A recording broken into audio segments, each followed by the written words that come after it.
Well, hello everybody, and welcome back to Street Style with me, Prof. Halle. And this week we're going to be looking at a very strange street style movement and a subculture new to us, although it has evolved from a subculture that we looked at last time, the mods. Today we're going to be looking at rude boys and skinheads, two separate subcultures which, at the onset, converged and were friends, and then became, the most ardent of enemies. This is a really fascinating story, and I hope you enjoy it. Towards the end of the 60s, many working-class British kids, the kids who had affiliated with mod culture, remember the mods, felt that the Peacock Revolution and the hippie movement and all of that was too far removed from their working-class beliefs and mores. These kids kept some signifiers of mod culture, the Fred Perry shirt, Ben Sherman, we looked at all of that, didn't we? But they disassociated themselves from the trippy hippie scene by shaving their heads. Remember, we looked at the Peacock Revolution and then a little later how that bled into so-called hippie style and how young men grew their hair very long. Well, these kids rebelled against that by shaving their heads, and they also affiliated themselves with another British working-class subculture. Rude boys, like these two over here. Who were rude boys? Well, rude boys were the second-generation descendants of Jamaican immigrants. Jamaica gained its independence in 1962 and became an independent nation, and as part of the negotiations for independence, Britain allowed almost unlimited immigration of Jamaicans into the British Isles. So these were the kids of that first generation of Jamaicans who had come over to England and worked terribly hard, particularly in public transport, on the buses, in the underground, places like that. They also worked as doctors and as teachers. So Britain, in the early to mid-60s, had an influx of Jamaicans who really contributed an awful lot to the culture of Great Britain, especially the working culture. Well, their kids, some of them weren't so keen on either studying to become doctors or working on public transport. They like to dress up, they like to listen to reggae, particularly ska music, and old school and dancehall. These are all subgenres of reggae.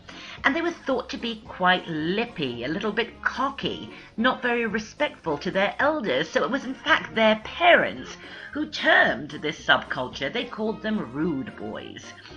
Rude boys, just like the mods did, spent all of their money on clothes. Wonderfully cut tonic suits. Remember, we looked at the tonic suit when we did the mods. And also these hats. See them? They have a name. They are called pork pie hats. Now, if you take a look at that wonderful couple here on the right, you see they are wearing parkas, right? So you see a little bit of mod culture infiltrated into this fabulous rude boy style, which was very cool, it was very laid back, it was rather cocky. And as you will see in a second, the skinheads also took elements of mod culture to create their look.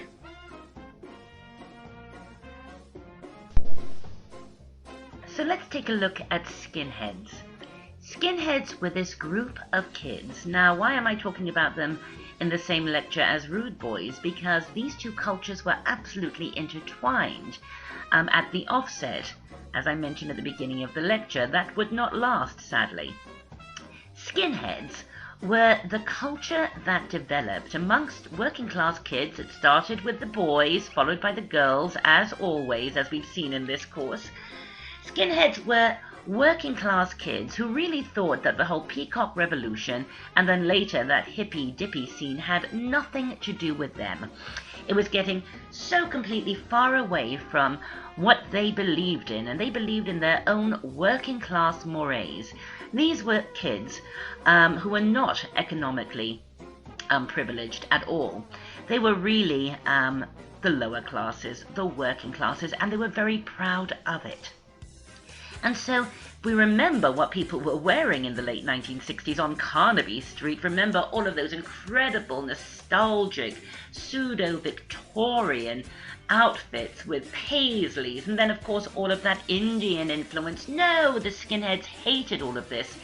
They really wanted to get back to a quintessential British feel, and they did so with clothing. Now, of course, they cut their hair incredibly short as a reaction to that long, flowing hippie hair. But their clothing, which was such a uniform, really was the complete opposite to everything else that was going on. Let's break it down. The Ben Sherman or Fred Perry shirt. Now, remember, we saw this with the mods. They were wearing Fred Perry because that was such a posh British establishment thing, and they wanted to make it their own. But Ben Sherman was pure British. It was for them. It was for the young working class.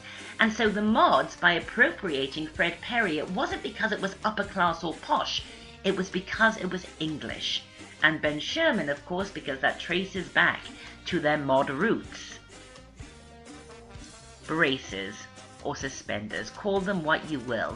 This is the absolute ubiquitous must-have for a skinhead. No belt, you will note, don't need one. Their jeans are held up with braces. Rolled jeans, and then Doc Marten boots, or as they are known when a skinhead in England wears them, bother boots. Alright, I have to explain why they're called bother boots. Working class Cockneys pronounce TH as a V, so bother sounds like bother. There's a lot of bother in it. Do you want some bother? Do you want a bit of bother? Bother, of course, is a British slang euphemism for violence, for trouble. Do you want a bit of bother? Right? So these are actually known as bother boots. And skinheads were sometimes known as boot boys. So this really is the look. But then you add, weirdly, a cardigan, often a shawl-collared cardigan. And then at the beginning of the skinhead movement, a pork pie hat. You see, there was this dialogue between skinheads and rude boys at the beginning. Skinheads would last a very long time. Eventually, later, combat pants would become part of the uniform, as would a bomber jacket, as would later on in the 70s, when skinheads would affiliate themselves with the awful racist National Front movement, Union Jack things, Union Jack scarves, Union Jack t-shirts. Why? Oi, we're British. Oi is the word that skinheads use. Oi, it's like hey, but more aggressively. Oi. So a Union Jack scarf, what's that saying? Well, it's saying oi. Get out of my country. This is England. You don't belong here. So ironic, because skinheads actually began as such ardent supporters of Jamaican culture, but we'll see how it all went wrong. And here we have the look together. Take a look at this couple here. She has very, very short hair too. We'll look at some of the weird things that skin girls did with their hair. Skinheads, you can just call them skins. They have their braces on, but look how high up their trousers are. Here are two skin girls. You can see she has the Fred Perry shirt on. They both have Fred Perry shirts on, actually. They've got their bother boots. And they both have cardigans on. One tied around the waist, one just worn. But cardigans are very kind of British as well, aren't they? Like this. A great colour image of two skins in the late 60s, early 70s. So let's look at hair as a subculture signifier again. How many times have we looked at hair Remember, we saw it with the greasers, with those incredible pompadours, and the Teds as well, and they took the pompadour to great new heights. We saw it with the mods, and those fabulous affected mod haircuts. Then, of course, we saw it with the Peacock Revolution. We saw it with the hippies, with hair getting long as a political statement. Skinheads used hair for the very same reasons. They wanted to set themselves apart from everything else that was going on. They wanted to show no affiliation to America. They had no interest in protesting against the war in Vietnam, for example. No, that was a war America was involved in, and they were British and proud of it. And they also wanted to get back to these very working class roots. We don't have the money or the time or the inclination to grow our hair out and fart around with our hair all day. It was an incredibly macho subculture, and this shaved hair was a signifier of all of that. Mod girls did very strange things with their hair. Some shaved it all off like the boys, but others tried to feminize it like this, with bangs and long tendrils at the side or down the back, and bangs, a very odd look, like this. Not the most attractive look, I don't think, and you can see she has written the name of her boyfriend, Kevo, on her face. However, although she has written on her face, Skins would go on to tattoo their faces a little bit later. I love this. Head teacher bans 6 girls over skinhead haircuts. 6 girls claimed yesterday that they have been banned from school outings because their headmistress does not like their skinhead hairdos. See, already, this hairdo was a signifier of trouble, wasn't it? And here's another example of 2 girls with these incredibly attractive hairdos, and they are pulling their lips down to show that they have had their inner lip tattooed. So it's on the inner lip, so their mums won't see. Most probably this picture is from the early 1980s, actually, just to show you that skinhead culture really lasted a very, very long time. Stronger or less strong, but it was always prevalent. As we have seen already and will continue to see as we know, many street-style subcultures have labels of choice. For the skinheads, it was, as I just mentioned, Ben Sherman, Fred Perry, and then Lonsdale. You all know Lonsdale, don't you? It's sportswear that's affiliated with boxing and martial arts. Lonsdale. So already we're seeing a tiny bit of interest in violence coming in to skinhead culture with their choice of Lonsdale as a label. And here are some original skinheads wearing Ben Sherman shirts. Here is an original skin wearing Fred Perry. And here is an original skin in his Lonsdale. Rude boys and skinheads, incredible though it is to imagine, especially now when skinheads are so associated with racism, they were once the best of friends.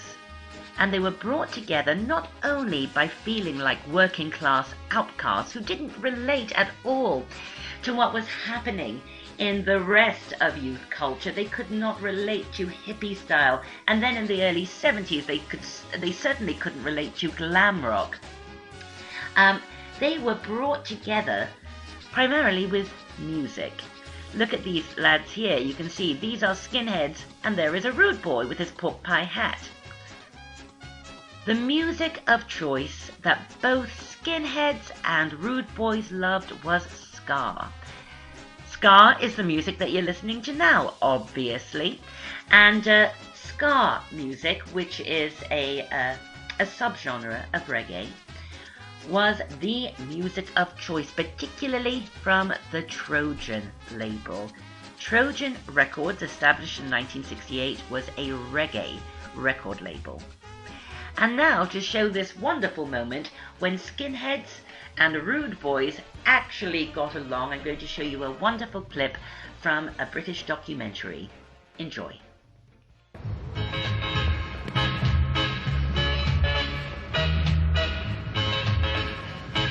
The Skinheads were the latest tribe to emerge from the fertile sartorial breeding ground of working-class British youth.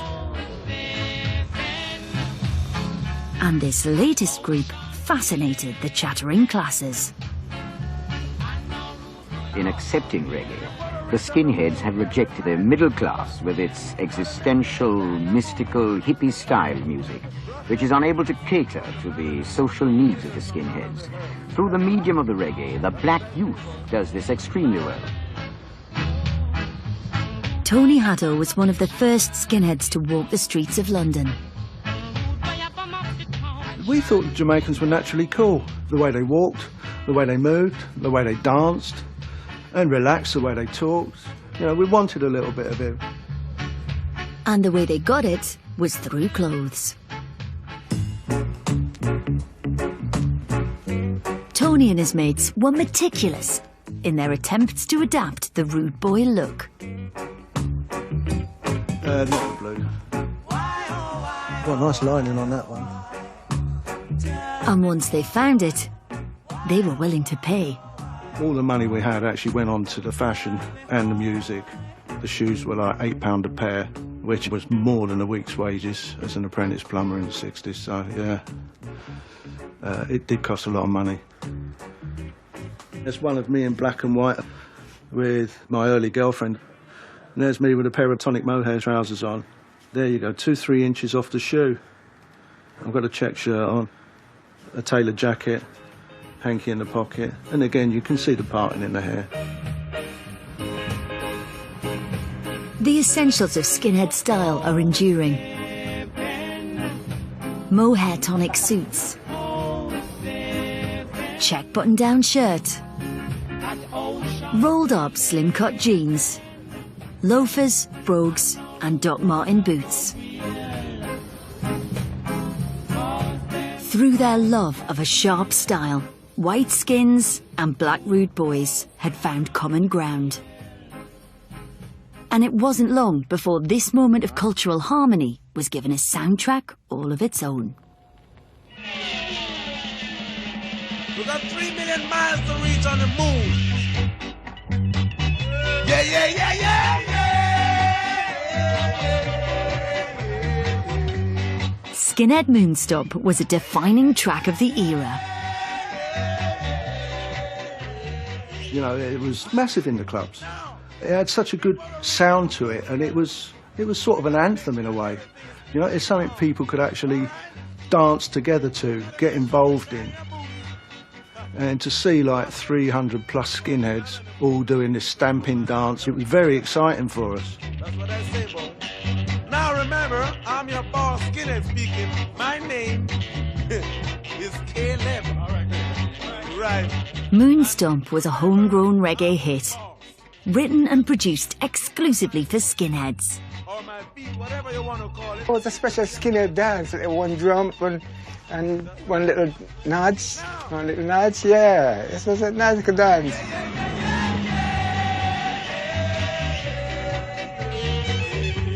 From the headquarters of his international business empire, Frank Pitter still remembers the glory days.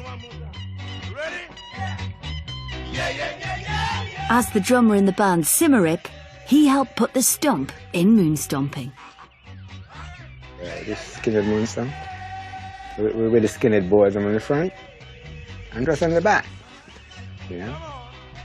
If you can look at the top here, that's me.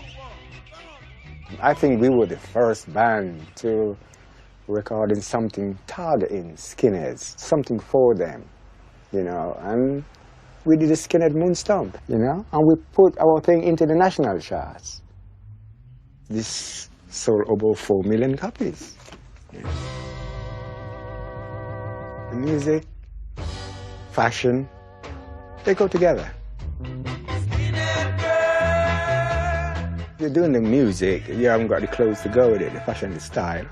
you know, it's half job done. It's not the full job. So you got to have the clothes with the music, and then you're fully there.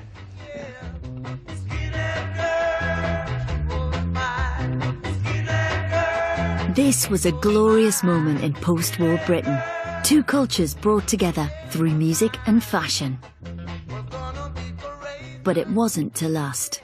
Right, skinheads stick together. Listen, we're all white, okay? So stop fighting and stick together. Don't matter who. Across the 70s, many skinheads would be corrupted by far-right politics. Out went the moonstomp, and in came the botherboot.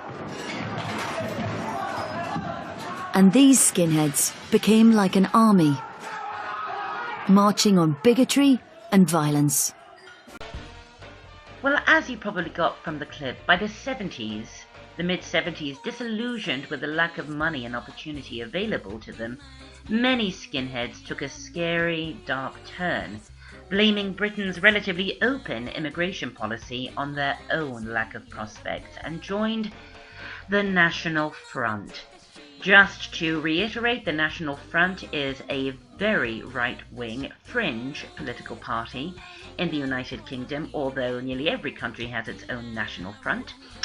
And it is extremely racist, as this poster here lets you know. How racist is that? Your last chance, the National Front. They are evil, they are vile, their slogan, their catchphrase, it embarrasses me to tell you. And I am only saying these words in terms of a lecture to try to get across just how vile these people are. Their catchphrase is, if they're black, send them back. How disgusting is that? And also, send them back where? At this point, we're talking third, even fourth generation Jamaicans or Indians or Pakistanis. You know, these are the immigrant population of Great Britain. So the National Front are vile, yet so many skinheads joined them. Like these ones here, look, the British movement. Isn't that disgusting? Look at these two skinheads. You'll note the one on the right is wearing his Ben Sherman shirt. The one on the left has the bomber jacket, and look, that sort of Nazi SS insignia hanging from his zip, and look how charming he is giving the Nazi party salute. And they were violent. They were violent. Look at this newspaper headline, Beasts, Boot Gang, Savages, a Victim. They were scary, these people. I remember in England, being a child in the 70s, go out into town to go shopping. Sometimes you would see these characters, these bother boys as they were known, these skinheads walking about. Just a fashion note, I forgot to mention, often they had sideburns as well. You'll notice that all of these boys have sideburns. And they were really aggressive. They were violent. Even if you were white, they would shout obscene things at you. Oi, what you looking at? You effing this, you effing that. Really, really nasty, nasty piece of work these characters were. And it was at this point that skinheads started getting tattoos.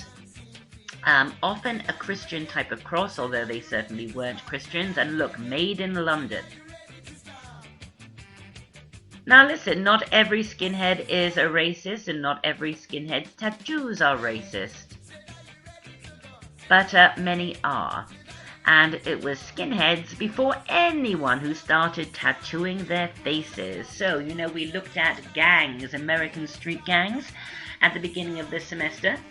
And we saw some of them, some of you in the discussion board highlighted certain gangs who tattooed their whole faces. Well, you know what? It started in England, and it started with the skinheads. Why does everything bad seem to start in England? And everything good, too. Skinheads had their own type of music. Now, like I said, not every skinhead was a racist, but every skinhead liked a genre of music that developed in the 70s, completely different to ska or reggae, called Oi. Oi. was the type of music. It was sort of an offshoot of punk. Very aggressive music. Bands like the Cockney Rejects and Sham 69. Now, neither of these bands are remotely racist, to my knowledge. However, they affiliated very much with skinhead style and oi music. Very punky, very aggressive, very, very British. I want to take a moment to tell you about suede heads. And here are some suede heads. Suede heads were an early 70s offshoot of skinheads. They dressed more formally with longer hair. They wore brogues instead of bobber boots and often had very white-collared jobs. They tended not to be racist, suede heads. They were a slightly posher offshoot of skinheads, and I just wanted you to be aware of them with their lovely tailored long coats and their brogues and their Ben Sherman shirts. You're still getting all of these labels. But just in case you ever hear the phrase suede head, you'll know what it means and what it looks like, right? So let's look at skinhead subcultures and street style today. Well, unfortunately, skinhead style and all of these sartorial signifiers, the bother boots, the combat pants, etc., are very much affiliated with neo-Nazi groups around the world. This neo-Nazi skinhead here is actually from Brooklyn. But take a look at this. You're not looking at a racist, you're looking at a skinhead. 100% skinhead, 100% anti-racist.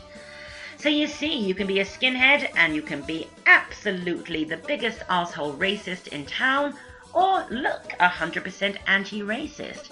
But here's the problem I have with all of this.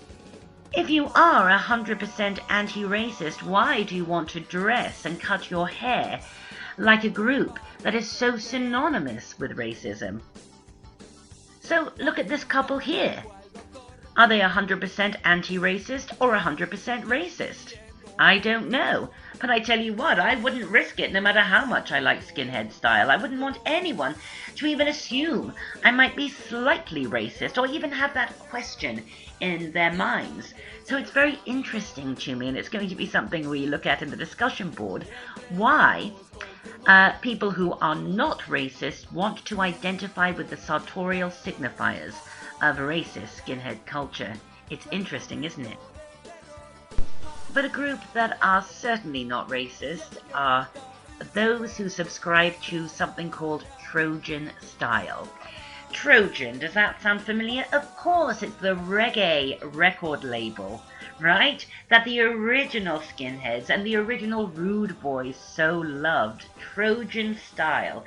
And this is a street style look that is marked by some of these signifiers of a skinhead culture. But the kids who dress this way, like this boy here, remember the spirit of 69. 69 is the year that was sort of the golden year, if you will, of skinheads not being racist and hanging out with rude boys and clubbing together and listening to wonderful Jamaican reggae. And here are some images that exemplify Trojan street style. Now take a look at her. She's got her Lonsdale t-shirt on, she's got her Doc Martens, and she has sort of an adapted version of the skin girl haircut. As does she. She has her bomber jacket on with lots of badges and buttons, and again a modified version of that haircut. As does she. She has got her Fred Perry shirt on. This is all Trojan style, which is, I think, a lot less provocative, isn't it, than saying skinhead style.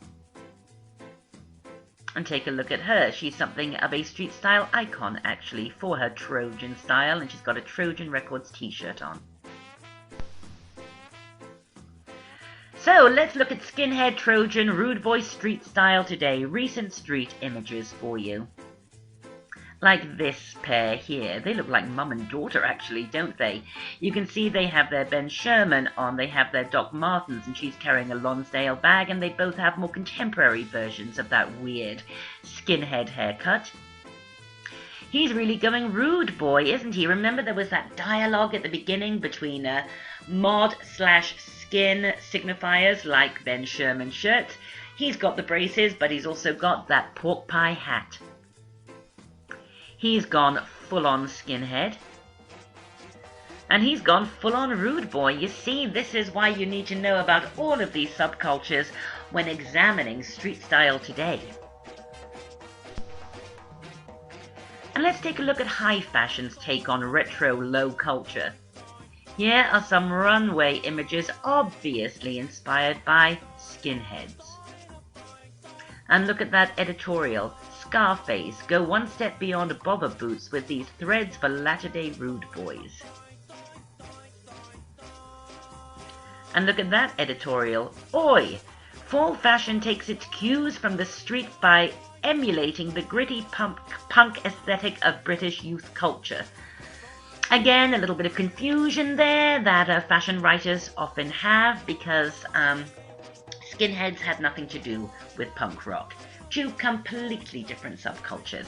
That's the kind of thing that annoys me.